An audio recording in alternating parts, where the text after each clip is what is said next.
کتنے خوش نصیب ہیں آپ، وہ میری طرف دیکھ کر بولا۔ آپ صرف ایک ہی جاب کرتے ہیں، جبکہ میں تو صبح 8 بجے سے رات 12 بجے تک نوکری ہی کرتا رہتا ہوں۔ نہ میری نیند پوری ہوتی ہے، نہ بیوی بچوں کے لیے میرے پاس وقت ہوتا ہے۔ لیکن ایک نوکری میں آپ کا گزارا کس طرح ہو جاتا ہے؟ میں اس کی طرف دیکھ کر مسکرایا اور جواب دیا، اس کا بہت سادہ حل ہے، وہ یہ کہ اپنی ضروریات اور آسائشوں میں فرق معلوم کر کے زندگی کو ضروریات تک محدود کرنے کی کوشش کرو۔ ہماری خواہشات 3 اقسام کی ہوتی ہیں، ایک ضروریات، دوسری سہولیات اور تیسری تعیشات۔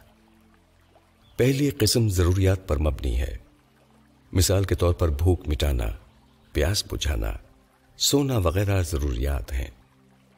انہی ضروریات کو جب احسن اور اچھے طریقے سے پورا کرنے کی کوشش کی جاتی ہے تو سہولیات اور آسائشیں جنم لیتی ہیں۔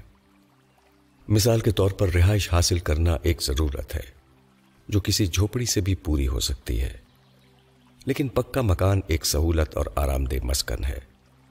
لیکن جب معاملات پکے مکان سے بڑھ کر ہزاروں گز کی کوٹھیوں تک جا پہنچتے ہیں تو یہاں سے تعیش کی حدود شروع ہو جاتی ہے۔ اگر بغور جائزہ لیا جائے تو ضرورت، سہولت اور تعیش آپس میں جڑے ہوئے ہیں۔ ان میں تفریق بعض اوقات انتہائی مشکل ہو جاتی ہے۔ چنانچہ جب ایک شخص اپنی ضروریات کی تکمیل کے لیے قدم بڑھاتا ہے تو وہ تیز رفتاری میں سہولیات اور پھر تعیشات کی حدود کو پھلانگتا چلا جاتا ہے، یہاں تک کہ وہ انہیں بھی اپنی غلط طور پر ضرورتوں میں شامل کر لیتا ہے۔ مثال کے طور پر ایک شخص 10,000 روپے سے اپنا کیریئر شروع کرتا ہے۔ ابتدا میں اس کا ہدف غذا اور دیگر بنیادی ضروریات کا حصول ہی ہوتا ہے۔ جب وہ اس میں کامیاب ہو جاتا ہے تو پھر مکان وغیرہ کی تگ و دو کرتا ہے، جو کہ ایک جائز کام ہے۔ مکان اور دیگر سہولیات کے حصول کے بعد وہ رکتا نہیں، بلکہ وہ تعیش کے مرحلے میں داخل ہو جاتا ہے۔ اب مہنگے ہوٹلوں کا کھانا، برانڈڈ کپڑے، فرنشڈ مکان، جدید ترین ماڈل کی کار اور قیمتی موبائل جیسے کئی لوازمات اس کی زندگی کا احاطہ کر لیتے ہیں۔ ضروریات کو پورا کرنا اسلام میں فرض ہے۔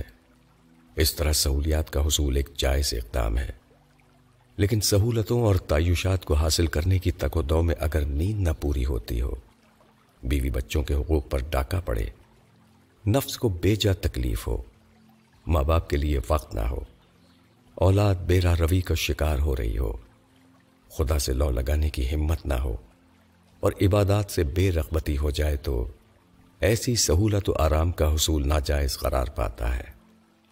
یہ عمل ایک غلامانہ ذہنیت کی عکاسی کرتا ہے، اور یہ غلامی کسی فرد یا قوم کی نہیں بلکہ کاغذ کے حقیر نوٹوں کی ہوتی ہے۔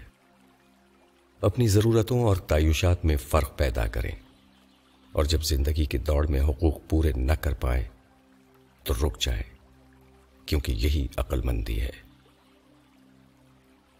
ڈاکٹر محمد عقیل۔